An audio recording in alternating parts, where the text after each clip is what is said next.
Welcome, everyone, to Inside Israel. Today is January 2nd, 2024.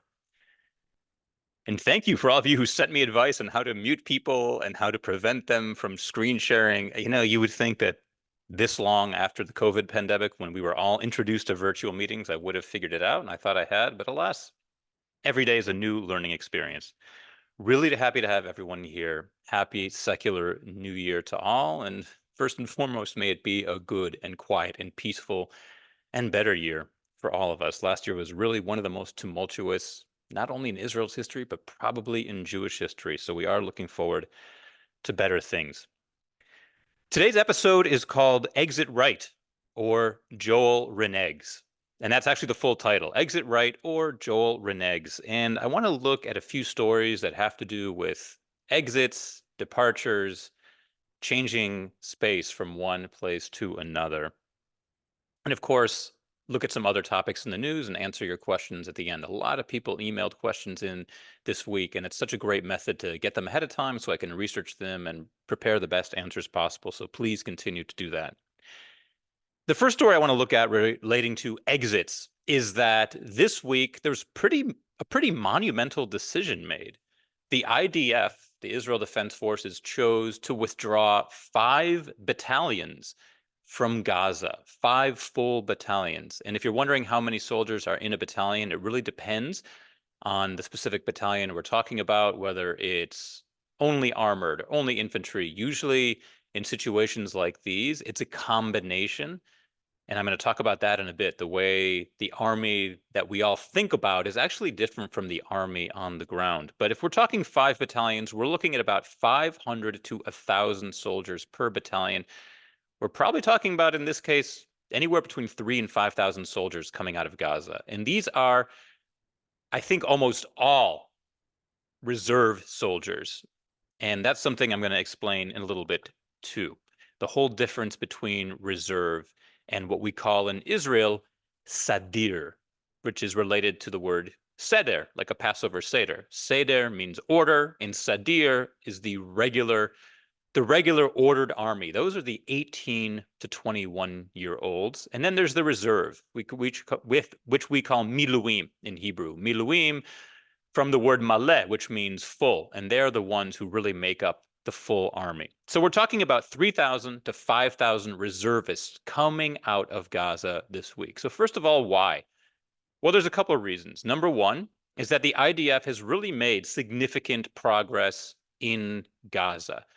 Almost all of northern Gaza has been taken care of, meaning there might be a few last Hamas fighters in northern Gaza that we are fighting, but for the most part, we have control. Same with central Gaza. We're making great progress there, and we are now moving on to the south. We've discovered a whole new array of tunnel networks. We're blowing up tunnels. As I mentioned before, we've begun flooding some tunnels. Incidentally, I have not heard more about that, whether that's happening more or if that was just an experiment.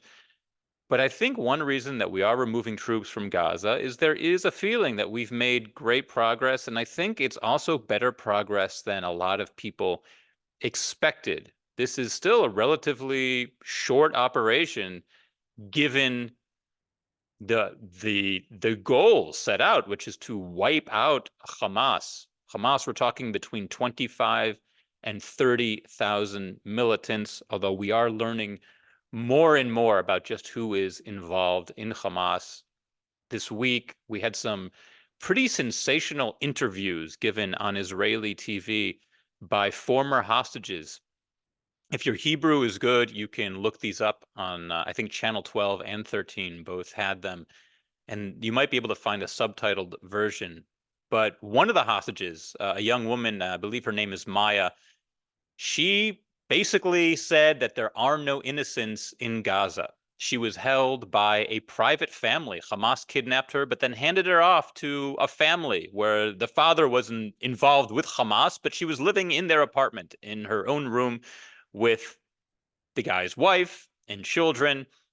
And the way she described it, the entire family was involved. They would send the little child into her room with a bag of sweets to offer her sweets and then pull the bag away just as a way of taunting her and psychologically torturing her. They would threaten her. They would move her around whenever they thought airstrikes were coming near. They knew that she was valuable as a trading prize to get back to Israel. But really, the big takeaway from her interview was that there are no innocents in Gaza, that everyone, even the supposedly innocent civilians, are connected.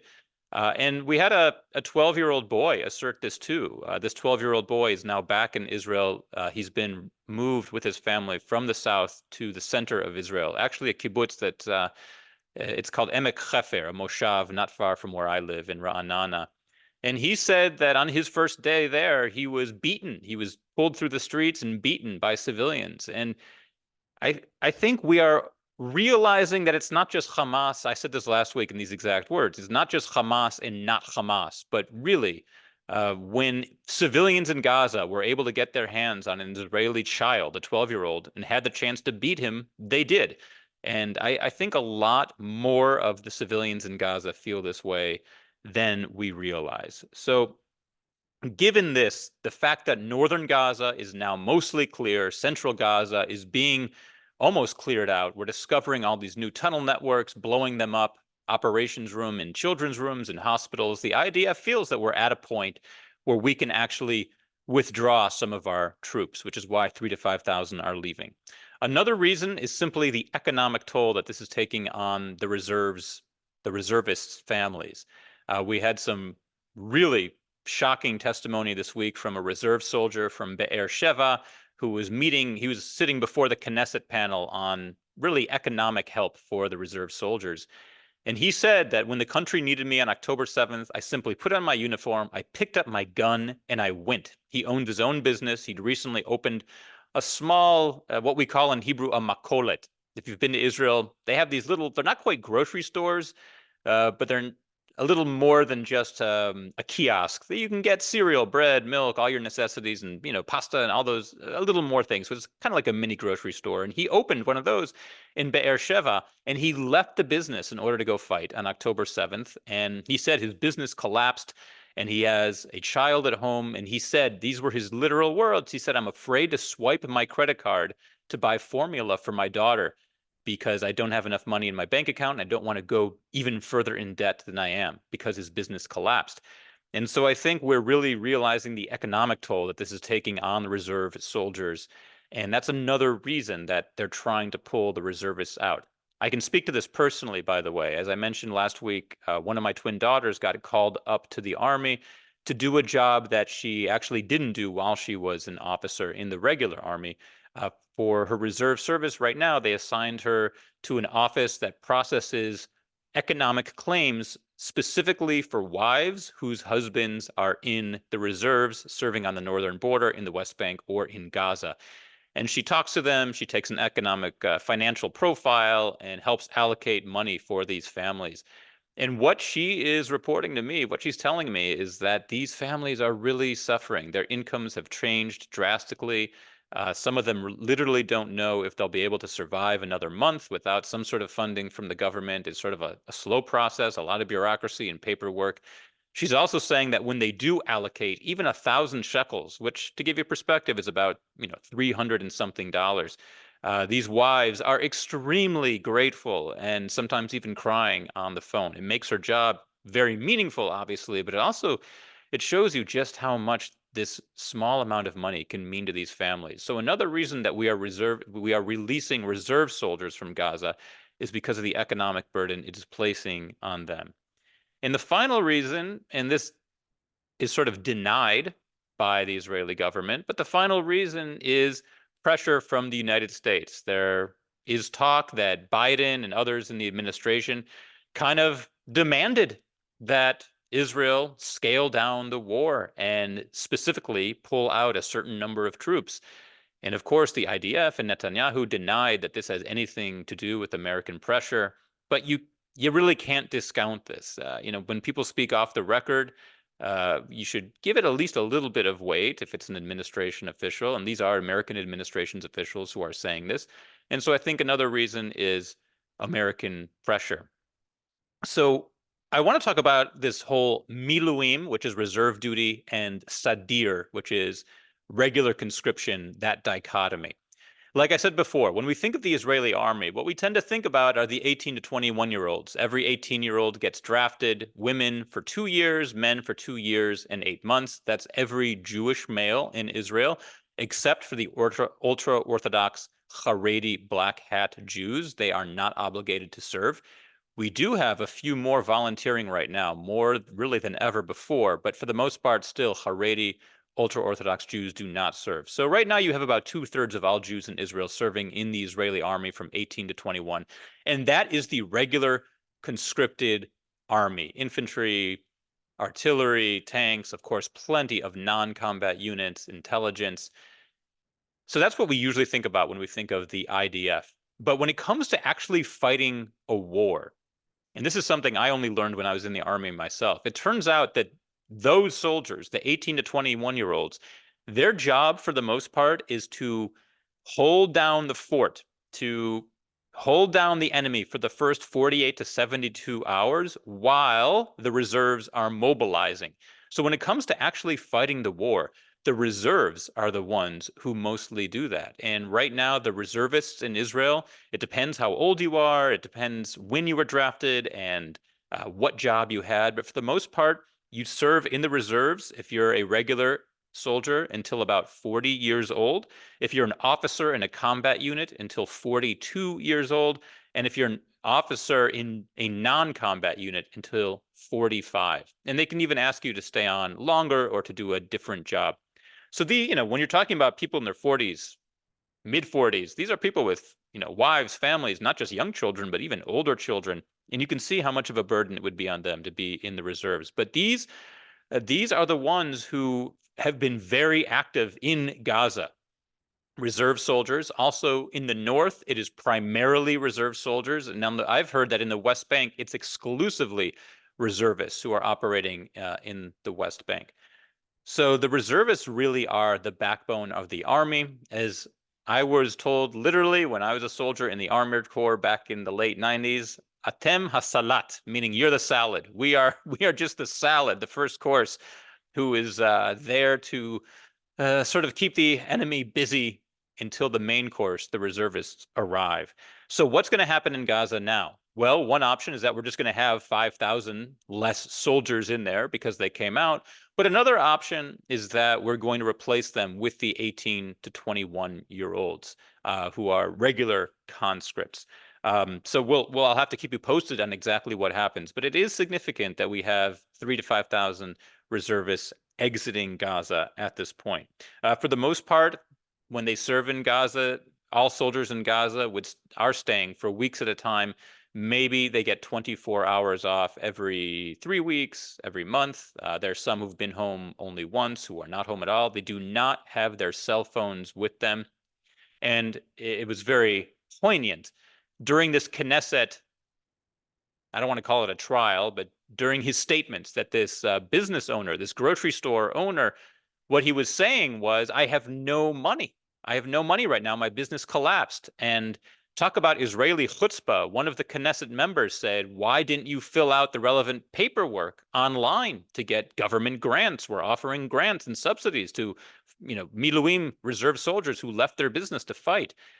And he said to them, you took my cell phone the minute I entered Gaza. I didn't have a cell phone for a month. And you're asking me how I didn't go online to fill out your paperwork? So I think it was a little bit of a shock to it sort of shocked the Knesset members as well and revealed to the Israeli public just how much many of the Knesset members are out of touch with the circumstances that our soldiers are going through. And by the way, this has been a complaint from the beginning, that there are certain Knesset members who just seem really out of touch and aren't aware of the army's plans and aren't aware of all the intelligence that could have predicted what was going to happen on October 7th. So this is a part of a larger discussion going on in Israel right now. So that is the first story about exits. The soldiers that we have 3,000 to 5,000 leaving Gaza. The second has to do with hostages and talks of another hostage deal and how to get the hostages out. I've been pretty vocal in this and Inside Israel on previous broadcasts. If you've joined us, you know that I really don't foresee another hostage deal happening anytime soon, and maybe not at all. I don't think Hamas really wants one.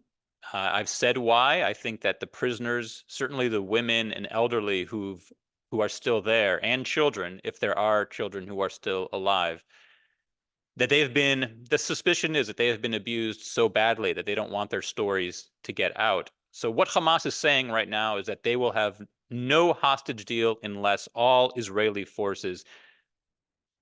there's a complete ceasefire and all Israeli forces exit Gaza. And as you can imagine, this is a non-starter for Israelis and the IDF. I think 75% of Israelis want the war to continue and to continue even harder, full gas, as we say in Israeli slang, with full, pedal to the metal. That the best way to get the hostages out, most Israelis believe, is through military pressure as opposed to some sort of negotiation. But right now, there are talks of Qatar and Egypt sort of operating these behind the scenes talks to have another hostage deal. But from what I am hearing, there really doesn't seem to be anything viable on the table, both because of Hamas's demand that all Israeli troops leave Gaza, and also because at this point, Israelis and the Israeli government are very hesitant to give up more prisoners from Israeli jails. Any deal that would happen would be not just for that there would be a ceasefire in Gaza, but it would be what's called all for all, meaning all hostages out in exchange for all prisoners in Israeli jails. And we're talking about people who have, uh, committed murder, suicide bombings, those kind of people being released. We saw already what happened in 2011 when Gilad Shalit was released from captivity after 5 years in Gaza. Many, many prisoners were released, over 1,000. More than a third of them had committed murder, including Sinwar, who is the architect of the October 7th massacre. And Israelis are very, very hesitant to release that kind of prisoner from our jails again. Personally, I agree with them. I'm not saying it was a mistake in 2011, but I think, it's very easy to look back and Monday morning quarterback what decisions were made. But at this point, we need to be very careful about who we're allowing out. And I think we also have to think carefully about what the best way to get the hostages out really is.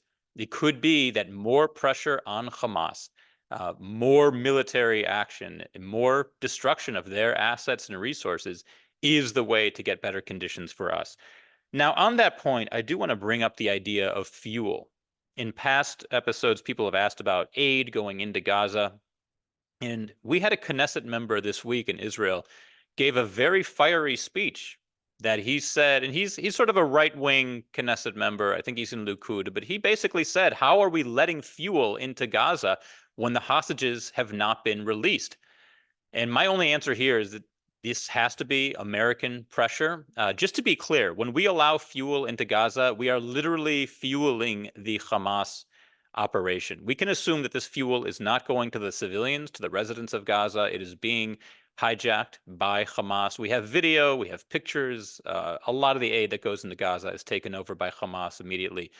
And why is this fuel so important? Well, not only does it fuel Hamas rockets, but more importantly, and I've said this before, it fuels the oxygen system for their underground tunnel network. As we discover these tunnels, we're learning that they're not just a little bit underground, but they are 50, 70 meters beneath ground. We're talking about 100 to 200 feet below ground.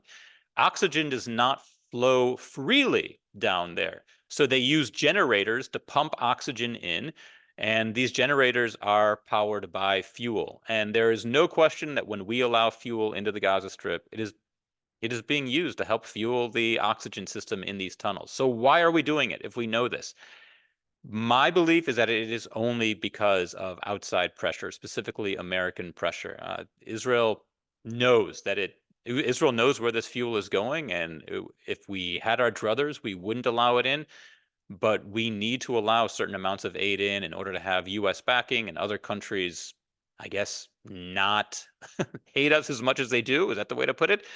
So we are letting in fuel, but just I want to make it clear to you, so you understand when fuel goes in, that fuel is fueling the Hamas mission. But that's one of the That's one of the conundrums that Israel has to deal with, as it tries to balance its own needs versus those of the public pressure and United States backing. So the third story about exits has to do with Netanyahu himself. And this is why the title of this broadcast is also called And Joel Reneges, because my mission when I first started this podcast was to not be political, to try to give you as much news and perspective as I could, but without sharing my own political views. But already, I think this is our 12th one. So I didn't even last 3 months. But at this point, I sort of need to let my own opinion come out here. I do believe that it is time for Netanyahu to step down and make an exit. And I want to tell you why.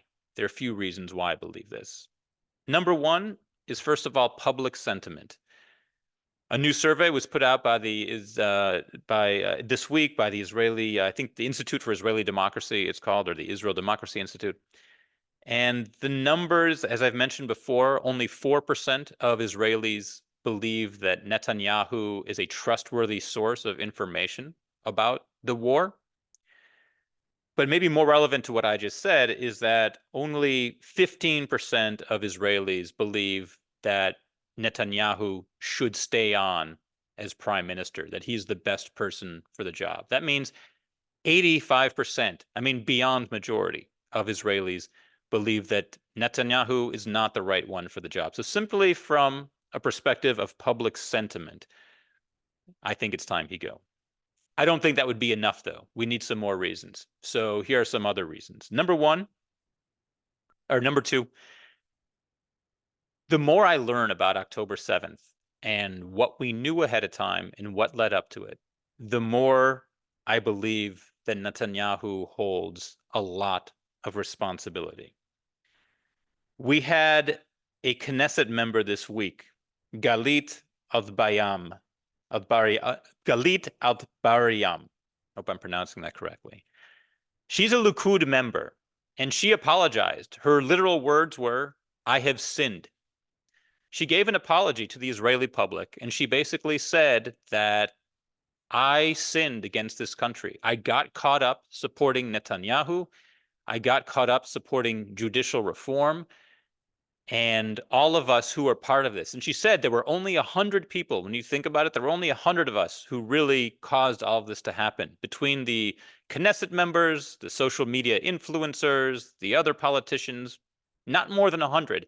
She said, but those 100 of us managed to cause all of this to happen. And she basically spoke to the Israeli public, apologizing for her role, apologizing for being such a staunch reporter of Netanyahu and judicial reform.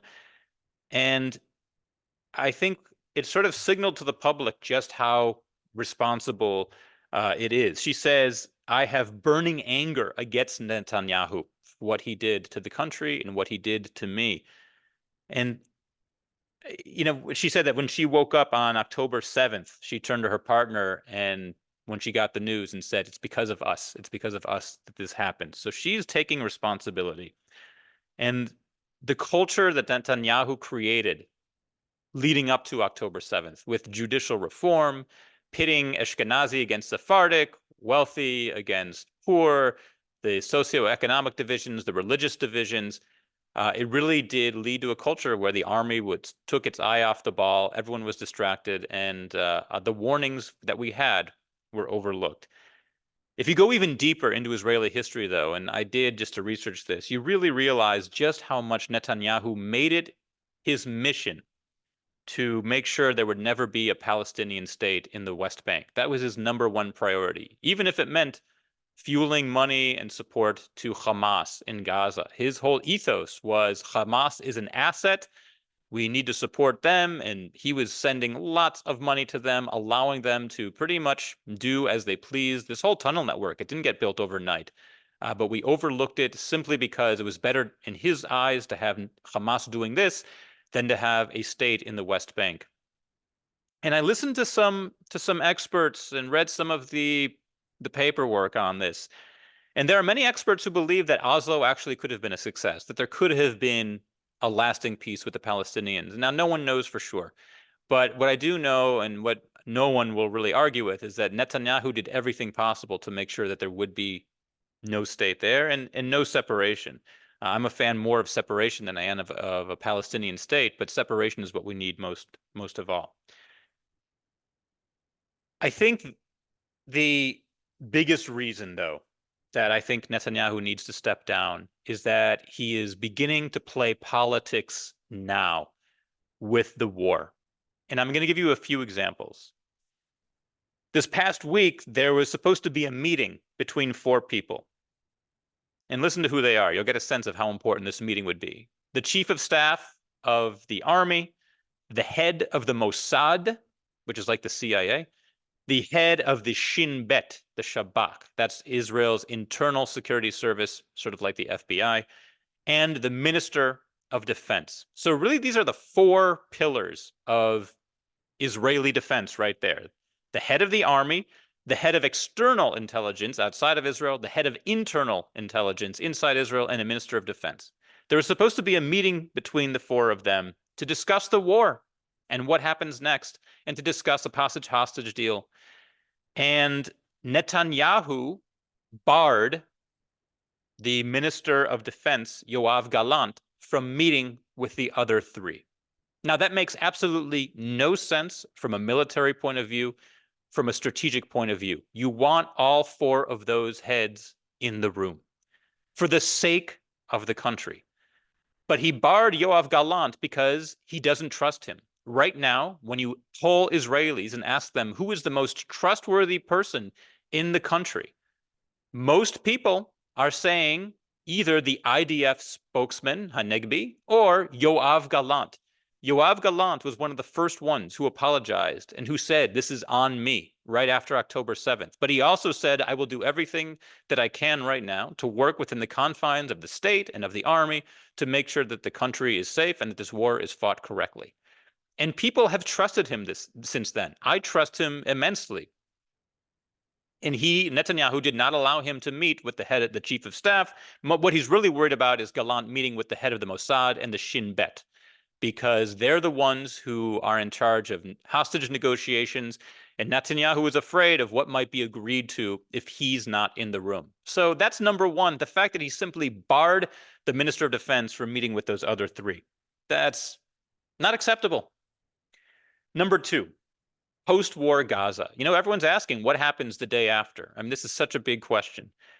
Well, believe it or not, this week was the first time Netanyahu was scheduled to have a meeting about the day after. He'd put it off until then. Now, we're almost 3 months after October 7th. To not have a meeting yet with other people in the government about what is going to happen the day after. Again, I think that's inexcusable. But he finally did have a meeting scheduled this week, and he canceled the meeting at the last moment. Why did he cancel the meeting? Because his right-wing coalition member, Bezalel Smotrich, who is the head of finance, Minister of Finance, very right-wing and extremist, he wanted to be in this meeting too, and he was not scheduled to be in this meeting. It's really not an appropriate meeting for him. But Bezalel Smotrich and Itamar Ben-Gvir are very hardliners. They believe, one of the questions people wrote in this week is, what are the talks of the day after? They believe, Smotrich and Ben-Gvir, that Israel should reoccupy Gaza, and that means putting settlers back in Gaza. We had settlements in Gaza until 2005, when Ariel Sharon pulled out unilaterally. And they're part of a small minority of Israelis who want to have settlers back in Gaza. And because they were not going to be in this meeting to discuss the day after,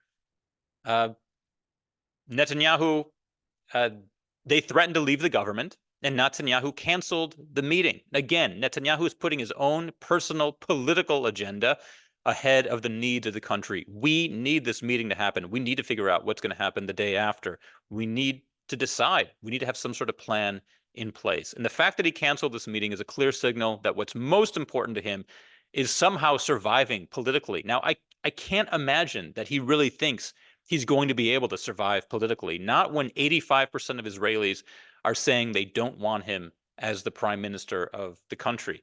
And I think something in the 40s believe that he should step down now. But Netanyahu has never been one to follow logic, and he's never been one to step down or to accept his own defeat. So he is still playing politics. And let me tell you, for me, I have a son who's right now 13, and I mention him because my three daughters could only go to combat units in the army if they volunteer to. Two of them are already out of the army, and the one who's waiting for her, she actually got her draft date. So in June, she'll be going to the induction center for the first time for her interviews. But she does not want combat. She wants to be a combat instructor, but not a combat soldier herself. So, I'm less worried there. But to have a son in Israel, your son can be drafted into a combat unit even if he doesn't want to be. It's simply the needs of the army. And I feel much less enthusiastic about having a son serve in the army when I know that there's a prime minister whose first priority is his political agenda and not fighting the war the way it should be and not planning for after the war the way we need. So this is really a matter of public trust. And that's the third reason that I really feel, yeah, I feel the time has come for Netanyahu to step down. Will it make a difference what I say? I don't think it will. And I certainly know that he will not do it voluntarily. It would have to happen from really, I think, his own party within the Knesset deciding they no longer wanted him as their leader. And this is possible. If you were to have more politicians come out and start apologizing and start saying that we are angry at Netanyahu for what he has done, then you could actually see the government collapse and we would hold new elections. But until that happens, the next elections, I think, are still 2.5 to 3 years away. That would be the next time we actually have elections if that does not happen, if we don't have a collapse from within the Knesset itself. I don't see Netanyahu stepping down. So what are Israelis talking about right now? Well, as I mentioned, we have some new poll numbers that came out, and one of the best ways to know what they're talking about is through the numbers themselves. As you know, some of you are on my newsletter, Hebrew is Magic. I love Hebrew words, and one of my favorite Hebrew words is mispar and mesaper. Mispar and mesaper, it's the exact same spelling, mem samech pe resh.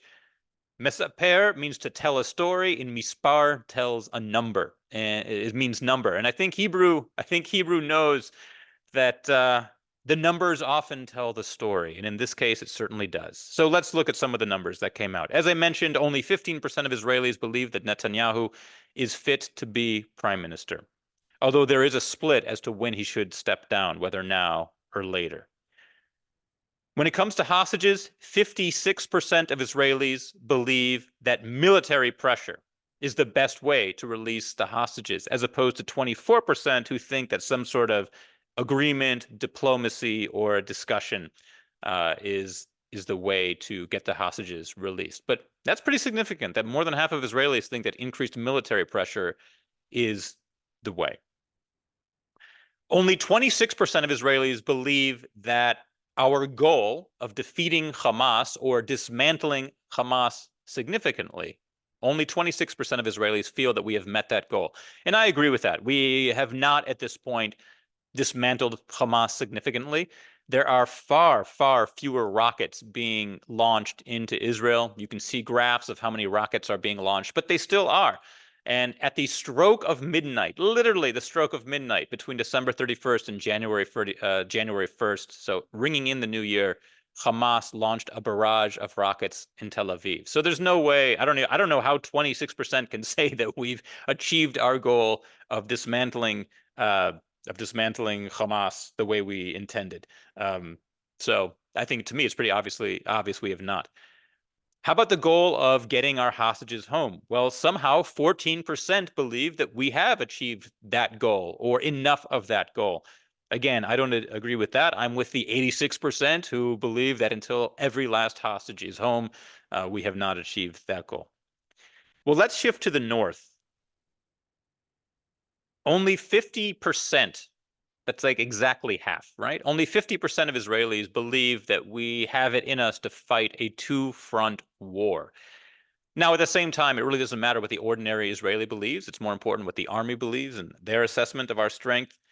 But it's really becoming, I think, clear to Israelis that There very well may be a north on the northern front.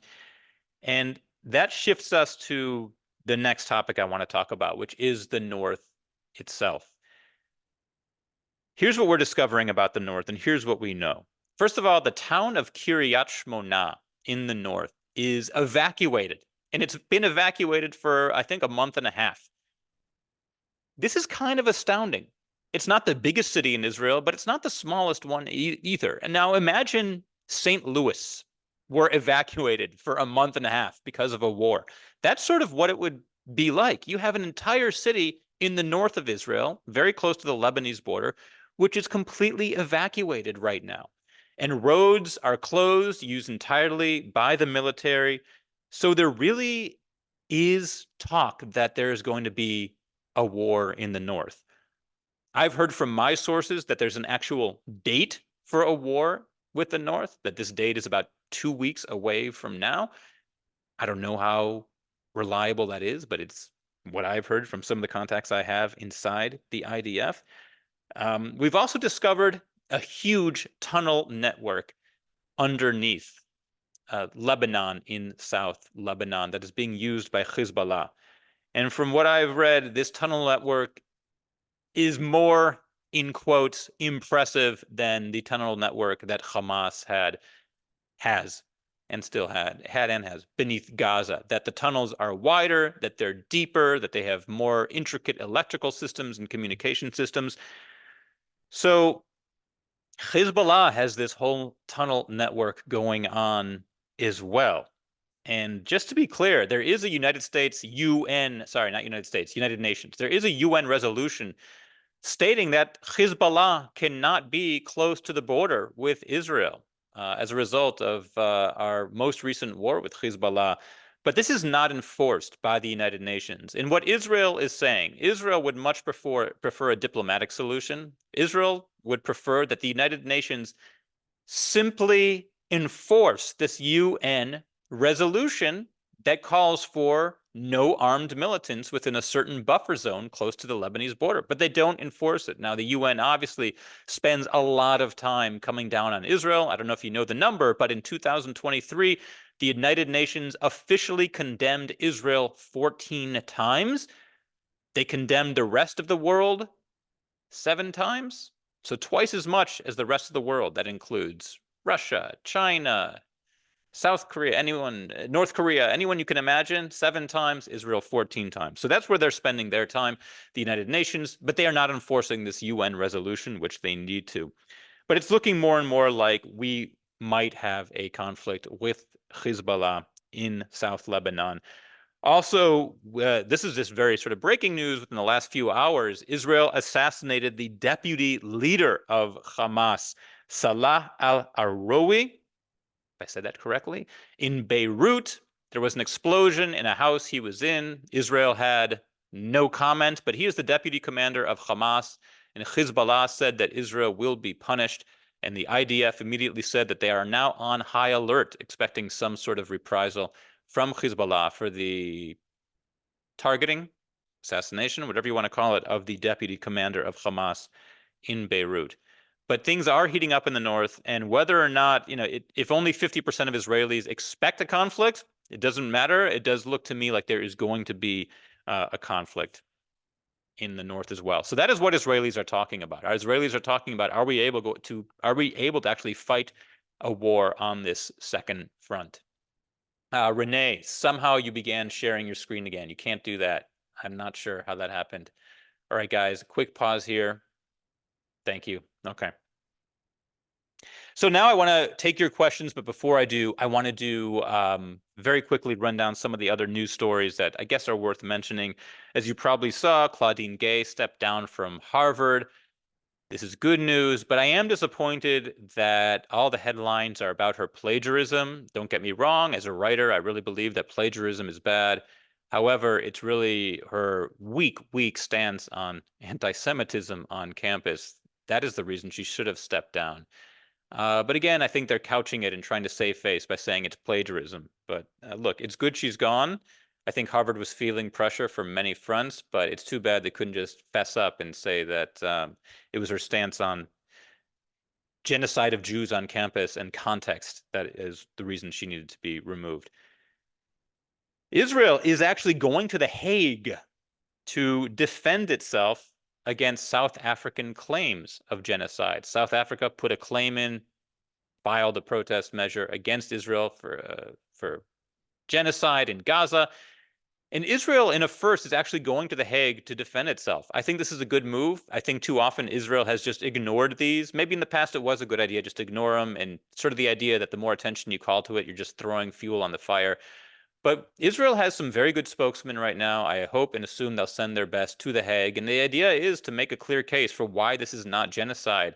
And I can't help but point out the hypocrisy here of South Africa, of all countries, and their, ethical track record that they are the ones now calling out Israel on ethical reasons. It's just so absurd and ridiculous that as a comedian, it's hard to even write a joke about it. We have in terms of soldiers in Gaza, we had sort of a disturbing finding this week. Right now, 170 soldiers have been killed in Gaza. And what's especially disturbing is that 15% of those deaths, actually a little more than 15%, it turns out, were from friendly fire episodes. And that's such a terrible term, friendly fire. There's nothing friendly about it, but they were killed either, and they sort of broke it down, either by airstrikes that were called in by Israeli troops against Hamas, but it turns out it was actually other Israeli forces in Gaza, or simply misidentifying them in the heat of battle, thinking they were Hamas and shooting them. I've heard, this is unconfirmed, but I've heard from a high up in Gaza that there was an incident of a soldier waking up in the middle of the night. Typically, they sleep in abandoned buildings in Gaza, maybe throw a mattress down, maybe not even a mattress, but a soldier waking up in the middle of the night and having a sort of paranoid delusion and thinking he was being attacked and shooting a fellow soldier. That's not confirmed, but I can attest to being a former combat soldier myself in Lebanon that it's not just what you're doing during the day that's harrowing, but at night you're barely sleeping, sometimes not sleeping at all. I would often hallucinate when I was in the army, and I had full conversations. I remember this, full conversations with bushes, thinking that it was a childhood friend from home, like long, intimate conversations. And I had been gone so long with no sleep or an hour or two of sleep a night that my brain was not functioning, and we can only assume that this is happening in Gaza as well. So, as shocking as that story is that I just told you about the soldier opening fire on his fellow troops, it's also not surprising knowing what they're going through, plus all the mental stress of fighting. But in any case, we're looking at 17% of all deaths in Gaza to IDF troops being as a result of friendly fire.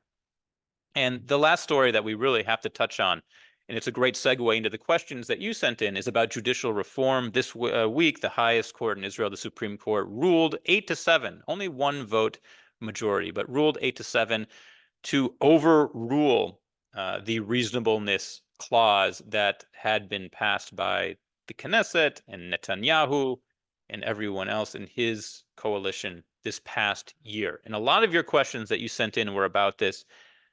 Let me just give you some background about what this reasonableness clause is. Basically, the Supreme Court in Israel has the right to strike down any law that it finds not reasonable. So a law has to be reasonable in order to actually be approved by the Supreme Court.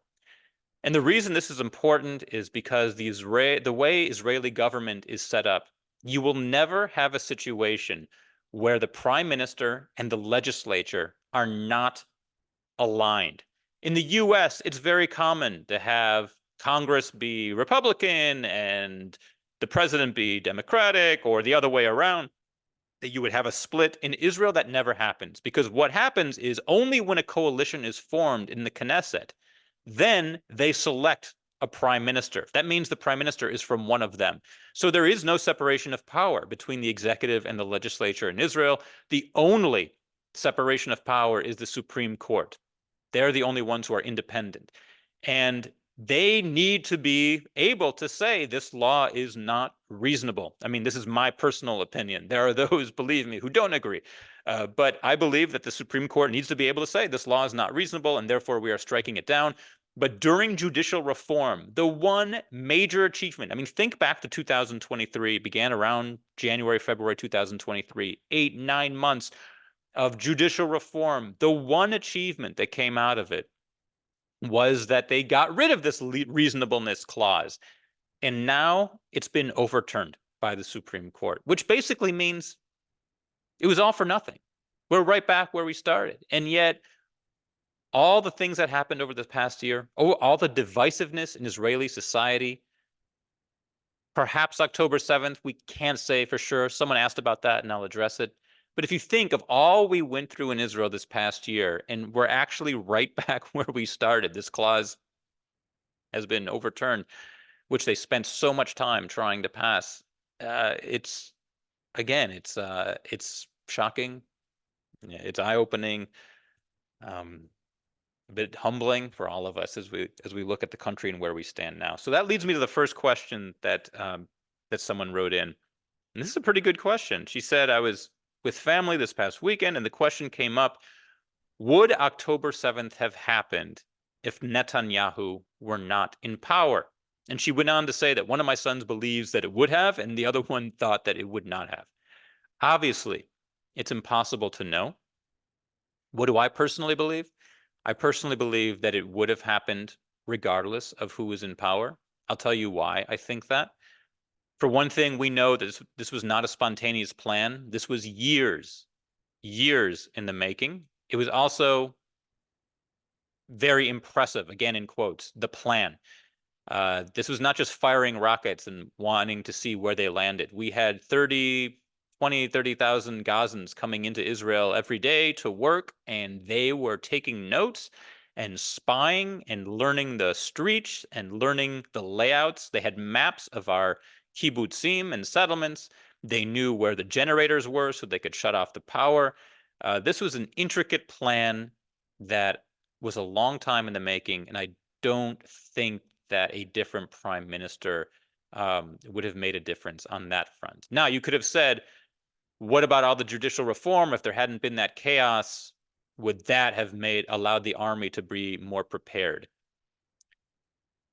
I really don't think so. I think, I've mentioned this before, that we shifted a lot of our soldiers from Gaza to the West Bank because of all the chaos going on in the West Bank. We have Itamar Ben-Gvir, the head of the Minister of the Police, who was visiting the Temple Mount for no reason at all except to make a statement. And because of that, he riled up Palestinians in the West Bank. We had to send more battalions and more soldiers there. So definitely, we would have had more soldiers down near Gaza had Netanyahu not been in power. However, the real reason October 7th was able to happen was because Hamas was able to infiltrate one army base called Re'im, which is right on the border with the Gaza Strip. I know Re'im very well. My daughter served on Re'im for her entire 2 years of service.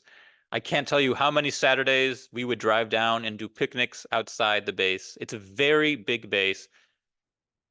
One of the mistakes the IDF is now realizing is that they concentrated too much of its power in this one base.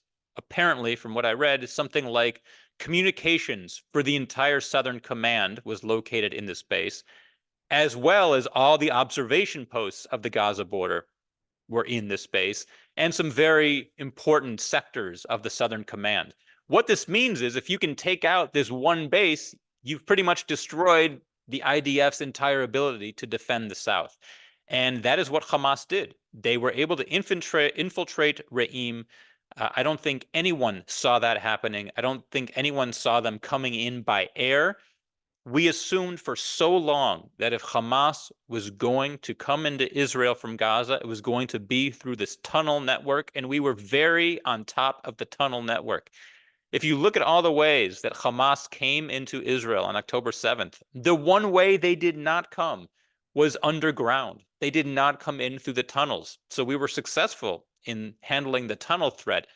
but they came right through the fence. They were able to come in from the air right into the Re'im base. Given this, I don't think that a different prime minister would have been able to stop that. Also, the real reason October 7th happened is because of a failure of intelligence. And this is a culture within the army. You got to understand, the army is its own organism in Israel. It certainly reports to the prime minister, but there's a lot of ego, a lot of politicking, certainly old, ideas. I think the main takeaway from October 7th was, used this phrase before, a failure of imagination. We simply couldn't believe that Hamas had the gall or the cojones to pull this off, or that they wanted to pull this off. So our own failure to imagine it, that's really on the army's part. The intelligence was there, and the culture within the army was not strong enough to allow this intelligence to be read and to have action taken upon it. One of the other findings that came out this week is that it was found, and I think the New York Times reported this, that Israel didn't even have a plan for something like October 7th happening. So even, this summer, there was intelligence from the Shmona Matayim 8200 intelligence unit that Hamas was planning this type of attack. And the officers, as it went up the chain, dismissed it and said it's fantasia, it's a fantasy, it would never happen. But you would think the minimum they would do is put together a plan for in case it were to happen. But they didn't even do that. We didn't even have a plan for if this theoretical were to transpire. So it's really a failure of imagination and action within the army itself. And that kind of thing had been brewing, I think, for years. So I personally don't think that a different prime minister would have made a difference. It is, however, why we're taking seriously all these other threats we have right now. And this is a segue to our next question. Someone wrote in saying that he heard news stories about residents in Israel along the Green Line hearing jackhammers from over the Green Line in the West Bank. Yes, this is true. There have been many reports of people in Israel living along the Green Line saying that they're hearing digging and hearing jackhammers and other equipment being used, usually at 3 o'clock, 4 o'clock in the morning. And this really can only be one thing. This can be tunnels being dug in the West Bank. Now, we already have discovered a tunnel network in Lebanon. We've discovered tunnel networks in Gaza, and we know that there are tunnel networks in the West Bank. It was checked out and it was found that no, this drilling sound, there's no evidence of tunnels being built. But I'm telling you, I can't imagine what else it was. And just to give some context, in 2014, we had complaints. That's, almost 10 years ago. Now it is 10 years ago. We had complaints in the north, residents in the north saying that they were hearing digging at night, in the middle of the night, similar to what we're hearing right now from residents near the West Bank. And Israel investigated, took some action, but not enough action. And lo and behold, Hezbollah now has this entire tunnel network. I think it's obvious that there are now tunnels being built in the West Bank as well. And I do think Israel is now on high alert. We're aware that what Hamas did on October 7th, Hezbollah and Hamas in the West Bank would attempt to try this same maneuver on those borders as well. So I think our antenna are up in a way that it wasn't before. But yeah, and in reference to the jackhammers, yes, it's been reported. So far, they said they have found nothing. The army has said they haven't found anything, but I can't imagine what else it would be. Many of you asked about the reasonableness clause. Will this change everything? How are Israelis reacting? I think there's a lot of frustration in Israel for all that we went through, all those 9 months having the reasonableness clause and judicial reform debated. And here we are back where we started. But at the same time, it's not taking over the news. Really, the fighting the war, getting the hostages home, that is the main priority. What we are hearing about more is that political divisiveness is starting up again. We've had a lot of unity in Israel for these first 2 months. Sort of the slogan is Yachad Yenatzeach, together we will win. And the country really was unified. But right now we're starting to see politicking and bickering and fighting Some of the most vocal too are Smotrich and Ben Gvir from Netanyahu's coalition. And I think we're going to see more of that in the coming days and weeks. And it could be the very thing that does lead to Netanyahu step down. I don't see him actually resigning, but if the coalition falls apart, that would be the one way that we would have a new prime minister in. Someone wrote in, my friend Lauren, saying that he's going to Israel soon. Where can he volunteer? That's a great question. I'm happy to answer that. Happy that you're going to Israel. And really, I think going to Israel is 90% of it. I mean, just going to Israel, and while you are there, if any of you are going, ask Israelis how they are. Tell them that you live outside of Israel. Tell them that you're thinking of them. It means a lot. Just those words. It means a lot to the Israeli on the street. But as for where you can actually volunteer, I've recommended Food Bank Rescue Israel in the past, but I did a little bit. I've tried to look up a few others, and I found a link that. Just excuse me for a second while I copy it here. I found a link to a website that seems to list several places where volunteers can actually do work on the ground. So instead of just giving money, and giving money is important, believe me, but instead of just giving money, check out that link. It's israel21c.org, and then a list of places you can volunteer. One of them I mentioned just now, Food Bank Israel Rescue. That's run by Leket Israel. Leket is a food bank, the main food bank in Israel, based in Ra'anana. And so that for sure, like check out that. We'd love to have you volunteering. I know picking fruits and vegetables is still in need, especially now that Palestinian workers have been barred from entering from the West Bank. We need to solve that problem. I don't know if they're still taking volunteers. I know medical personnel are still needed. But check out that site I just posted there.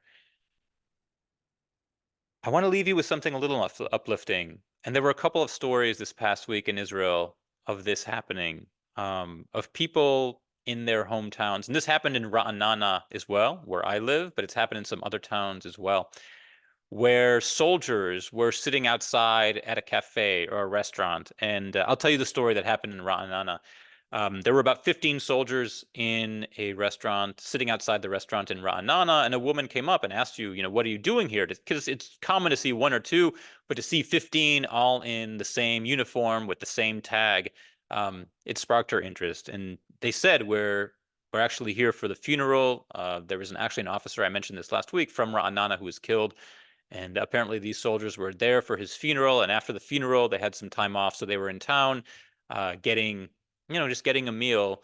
And so this woman went into the restaurant and said, I want to pay for their entire meal. She did this anonymously. And I heard another story like this, where there was a group of soldiers in Israel this past week, and a man went into the restaurant and he said, this group of soldiers, don't tell anyone, but I want to pay for them. And the owner of the restaurant said, you need to get in line because already 8 other people have have offered to pay for their meal. So those are some of the little things that you are seeing in Israel right now. When we see soldiers, we pick up the tab, we offer them rides, we're doing all we can to make it just a little bit easier for them and to show them that we're behind them, that we love them, and that we care. So that concludes today's episode of Inside Israel with Joel Chasnoff. I want to thank you all for joining. I love that we have such a large group of people who are relying on this for good news and for insights. It is 2024. It is a new year, and I would really love to hear from you what you would like from this as we move into the new year. I'm going to try to get some guests on, if possible, to offer some different perspectives. But are there other things that you would like? The best way to tell me is not actually in the chat, because I'm going to be shutting that down really soon. But I'm going to put a few links right here. So first of all, email me, joel@joelchasnoff.com. Just send me what you would like to see in the coming year, because I really want to make this as enjoyable and as insightful as possible. Once again, if you can't get the live version right now, it is a podcast, which is very exciting. It's on Apple and Spotify, and I put those links right there. So go on to Apple Podcast or Spotify Podcast, just subscribe to it, and it'll go straight to your podcast player on your phone. And also, that's my website, joelchasnoff.com. If you're not signed up for Hebrew is Magic, my newsletter, sign up for it, because that is where I send out the links to this every week. Next week, it's probably going to be the same time, Tuesday at 8 p.m. Eastern. It does seem like that's a time that works for at least a large majority of people, so stay tuned. Also have a really cool Hebrew is Magic newsletter going out on Thursday, which is different from the other ones I've done. So make sure to check that out as well. Thank you all. Send your questions ahead of time. It's been a pleasure as always, and I'm glad we are exploring Israel from the inside together. Lehitrot and Laila Tov.